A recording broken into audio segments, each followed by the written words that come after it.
Hey, what's up, guys? So I just got back from vacation, and I think it's time to do another video. So in today's video, we're going to be looking at both the impact of control freaks and whether or not they are worth the investment. For those of you that don't know, control freaks are analog stick attachments, and we'll go over more about them later. And we will also be going over the effectiveness of the aim style linear ramp in console Overwatch. So this video is not really for geared towards PC players. It's primarily for console players. Just a disclaimer. But yeah, without further ado, let's hop right into the video.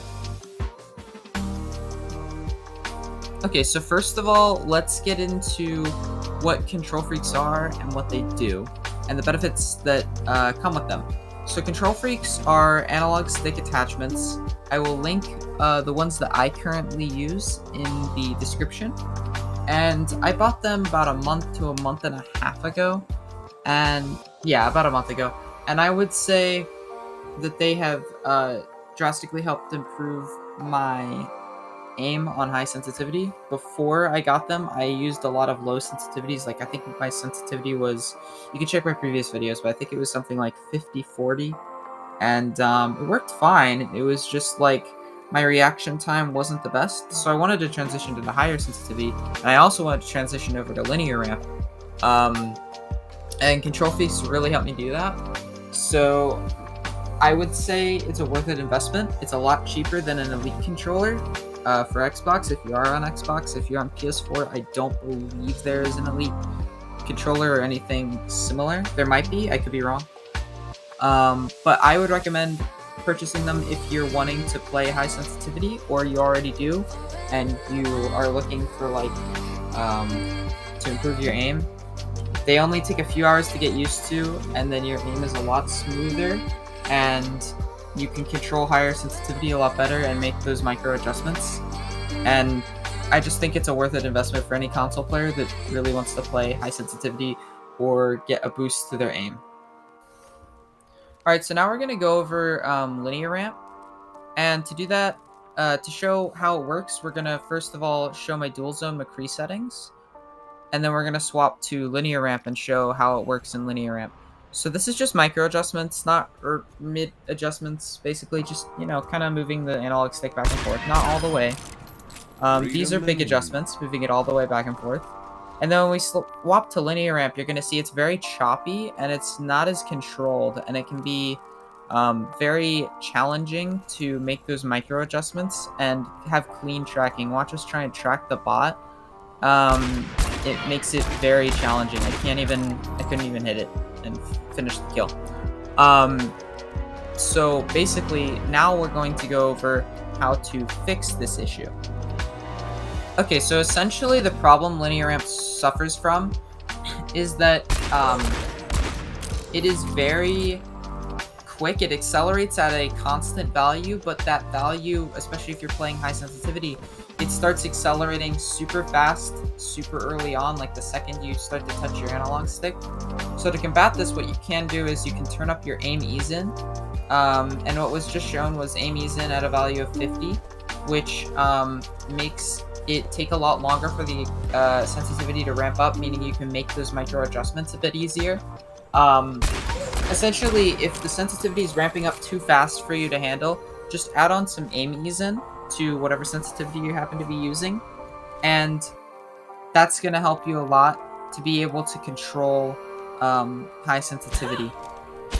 I think it's another important thing to go over that before you adjust your aim ease in value, always make sure that you are using linear ramp properly. If you are playing high sensitivity linear ramp, you cannot play it like dual zone or expo ramp. You can't have your thumb on the thumbstick the entire time. You have to do micro adjustments. So little flicks, little taps of the controls to get your crosshair where you want it to go. Because it's linear ramp, because it's higher sensitivity, you just have to play with micro adjustments. And that's going to help improve your aim on linear ramp a lot. But if that's still not working, then feel free to bump up that aim ease in to help you control your sensitivity. Also, I'd just like to say all of the clips of gameplay in the beginning, those were all on linear ramp, and if you would like any of the sensitivities, because the sensitivities in those clips are different than my current sensitivity, if you would like any of those clips, the sends for them, just let me know in the comment section and I'd be happy to give it. So I'd quickly like to go over what works for me and how I think you guys can utilize the hero Tracer or Sombra or Genji to help you learn linear ramp quickly. So it took me about 3 to 4 days of straight quick play, only playing Tracer, to start to get used to linear ramp and understand how it worked. But just make sure you're making micro adjustments, and I would recommend playing one of those heroes starting out, although it's not necessary. You can play whatever. You'll get used to it eventually, no matter what. However, I thought it was easiest to use Tracer and heroes like that to get used to it, because it was very they're very close-up heroes, and linear ramp is definitely it excels close-up. However, it can be adapted to any hero. I just think it's important that you are using micro adjustments as you're trying to learn linear ramp. Use micro adjustments, don't use big adjustments on the analog stick. And also make sure that you're always constantly adapting the settings to your own personal use, and you are making tweaks and little adjustments to it based off of your play style and based off of how you play, because at the end of the day, that's going to make you a better player, not copying somebody's settings setting for setting. I, for example, took the settings that I use now for Tracer and Widow were based off of my former coach, who's a 4700 DPS player. However, I adapted them to myself by tweaking the aim smoothing and stuff like that, so that I could play better. So I would just keep that in mind. Try to always be adjusting your settings to your play style. And yeah, good luck, guys. And if you have any questions about any of the sensitivities or anything mentioned in this video, any sensitivities of heroes and clips shown earlier on in the video, because those are different than the settings that I use now, feel free to ask. And yeah, and I'll be linking the control freaks that I use in the description. And yeah, I hope you all have a wonderful day.